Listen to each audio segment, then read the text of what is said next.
मिरज शहरातील रेल्वे स्थानकाजवळ असलेल्या कोल्हापूर चाळ येथील वाघमारे प्लॉट परिसरात राहणाऱ्या प्रकाश लंकाप्पा कांबळे यांचा एका वडाच्या झाडाखाली मध्यरात्रीच्या सुमारास डोक्यात दगड घालून खून करण्यात आला होता।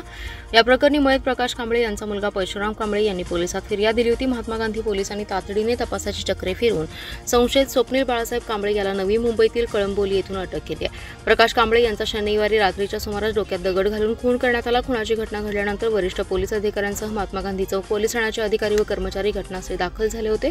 पोलिसांनी पंचनामा करून मृतदेह ताब्यात घेऊन उत्तरीय तपासणीसाठी मिरज शासकीय रुग्णालयात पाठवला। या घटनेची नोंद महात्मा गांधी चौक पोलीस ठाण्यात झाली आहे। पोलिसांना खून प्रकरणी स्वप्नील कांबळे याचं नाव समोर आलं होतं।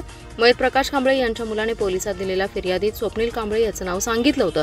मध्यरात्री घडलेल्या खुनानंतर पोलिसांकडे कोणतेच धागेदोरे नव्हते। सहाय्यक पोलीस निरीक्षक संदीप शिंदे यांनी तांत्रिक तपासाच्या आधारावर तातडीने त्याचा शोध घेतला।